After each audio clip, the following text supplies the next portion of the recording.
Putin का दौरा खत्म हुआ। अब एक नई खबर आ रही है कि जनवरी में जेलेंस्की भारत का दौरा कर सकते हैं। यह बहुत इंपॉर्टेंट खबर है कि जनवरी में यूक्रेन के राष्ट्रपति जेलेंस्की भारत आ सकते हैं। तब तक युद्ध रुक जाए तो बहुत अच्छी बात है, नहीं तो फिर इस दौरे में जाहिर है कि बातचीत और आगे बढ़ेगी। अब आप इतिहास पर नजर डालिए तो अब तक सिर्फ 3 बार यूक्रेन के राष्ट्रपति भारत आए हैं, 1992, 2002, 2012। रूस यूक्रेन युद्ध के बीच मोदी तो कई बार शांति का संदेश दे चुके हैं। पिछले साल जुलाई में वो राष्ट्रपति पुतिन से मिले थे, फिर अगले ही महीने वो कीव गए थे और कीव की सड़कों पर जेलेंस्की के साथ वो घूमते नजर आए थे। जेलेंस्की भी कई बार कह चुके हैं कि भारत रूस पर दबाव बना सकता है। अब ऐसे में जेलेंस्की का भारत दौरा पूरे विश्व के लिए एक बड़ी खबर है, और वो भी पुतिन के इस दौरे के बाद। त्रिपाठी जी, देखिए, मुझे लगता है कि जिस तरह की स्थितियां हैं उसमें अब ट्रंप पर दबाव बढ़ेगा। मैं उसको मतलब इस संदर्भ के साथ कह रहा हूं कि अभी भारत से गए हैं पुतिन, और ट्रंप के लिए किसी भी समय सबसे ज्यादा अगर दबाव की कोई भूमिका बना पा रहा है तो भारत बना पा रहा है। मैं उन संदर्भों को अब एकदम अलग तरीके से देख रहा हूं, चाहे वो एससीओ समिट रही हो, चाहे अभी भारत में पुतिन का दौरा रहा हो। और अगर आप ध्यान से देखें तो ट्रंप की मुश्किल यही कि उनको लगता है कि भारत बहुत बड़ा हो गया है, तो हम लोगों को अब जब भी ये पीस प्लान की बात करनी है तो भारत को साथ लेके करनी है। नरेंद्र मोदी ने बड़ी स्पष्टता से कहा कि हमने पुतिन से बात की और शांति वार्ता के लिए ये तैयार है, हमारा भी अपना पक्ष है। तो अगर ट्रंप ये सोचें कि सिंगल हैंडेडली कोई भी, चाहे वो पीस प्लान कह के कहें या कोई भी कहें, वो दुनिया में लागू कर पाएंगे, तब होता हुआ नहीं दिखता है।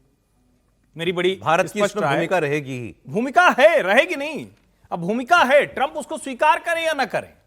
लेकिन मैं ये देखता हूं कि अब उस पीस प्लान की तरफ बढ़ रहे हैं, और मुझे लगता है कि मोटा मोटा उस स्थिति को हम जिसको कहते हैं ना कि थोड़ा बेहतर होता हुआ देखेंगे। वैसे बड़ी इंटरेस्टिंग बात है कि पुतिन की विजिट पर कोई जेलेंस्की का रिएक्शन नहीं आया। शायद इसीलिए, मतलब उनको कुछ कहना तो जरूर चाह रहे होंगे, लेकिन उनको ये शायद विजिट होनी है उनकी भी, शायद इसीलिए नहीं बोले। इसको ऐसे देखिए ना सौरभ जी की जेलेंस्की को भी लग रहा है कि भाई यही बचा सकते हैं। अच्छा चले, लेकिन आज लगता है सर, आज जो बैठक हो रही है लंदन में, बता दूं मैं सर खबर, हाँ, फिर आ जाता हूं मैं। अमेरिका रूस और यूक्रेन से नेगोशिएट कर रहा है और ट्रंप के इस 28 सूत्रीय प्लान पर बातचीत जारी है। इस बीच जेलेंस्की लंदन में है। वो फ्रांस के राष्ट्रपति Emmanuel Macron, British prime minister Keir Starmer, उनसे वो मिलेंगे। जर्मनी के चांसलर भी होंगे वहां पर। तो एक तरफ ट्रंप यूक्रेन पर युद्ध रोकने और अपनी शर्तें मानने का दबाव बना रहे हैं, दूसरी तरफ फ्रांस और ब्रिटेन जैसे देश यूक्रेन को मदद जारी रखने का भरोसा दे रहे हैं कि हम तुम्हारे साथ खड़े हैं, अमेरिका ना भी हो तो हम हैं। अब क्या ट्रंप का यह पीस प्लान यूरोप की वजह से अटकेगा? हालांकि ट्रंप प्रशासन ने बार बार कहा है कि अच्छी खबर जल्द आएगी, रूस यूक्रेन युद्ध लगभग खत्म होने को है, लेकिन दोनों देशों में भीषण जंग जारी है और कभी रूस हमला करता है, कभी यूक्रेन। दोनों देशों की सेनाएं रुकने का नाम नहीं ले रही हैं। तो क्या जेलेंस्की के लंदन दौरे से शांति का रास्ता निकलेगा या फिर अभी रण और भीषण होगा? आप उन्हें सर। देखिए, मुझे लगता है कि जो अमेरिका का रुख होने वाला है, जो ट्रंप ने कहा था, और अभी जो ट्रंप के बेटे हैं डोनाल्ड ट्रंप जूनियर, उनका जो बयान आया, और उन्होंने बहुत तीखा हमला जेलेंस्की के ऊपर किया है। उन्होंने कहा है कि जेलेंस्की युद्ध रोकना नहीं चाहते, क्योंकि जेलेंस्की अगर युद्ध रोक देंगे तो वो चुनाव हार जाएंगे, और इसलिए वो युद्ध को लंबा खींच रहे हैं।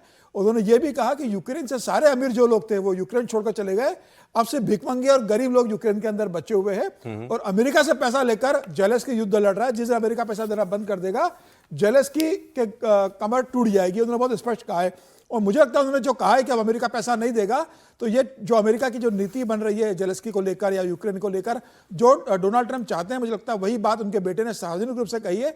और ये तय है कि अब अमेरिका जेलेंस्की को ना पैसा देगा, ना हथियार देगा, ना कोई सुरक्षा मुहैया कराएगा, और जेलेंस्की इस बात को जानते हैं, इसी कारण वो लंदन पहुंचे हैं। जूनियर का कहने का आशय यह है कि अब यूक्रेन के पास कोई रास्ता नहीं है, कुछ नहीं है। उन्होंने आरोप लगाया कि ट्रंप जानबूझकर के लड़ाई को लंबा खींच रहा है, जेलेंस्की लड़ाई को लंबा खींच रहा है, क्योंकि अगर लड़ाई रुक जाएगी और यूक्रेन में चुनाव होंगे तो जेलेंस्की को सत्ता छोड़नी पड़ेगी। तो मुझे लग रहा है कि और इसी कारण आज जेलेंस्की लंदन गए कि वहां वो चाहते हैं कि भाई अब यही देखना है सर, क्योंकि यूरोप के देशों को यह लग रहा है कि मामला केवल यूक्रेन का नहीं है।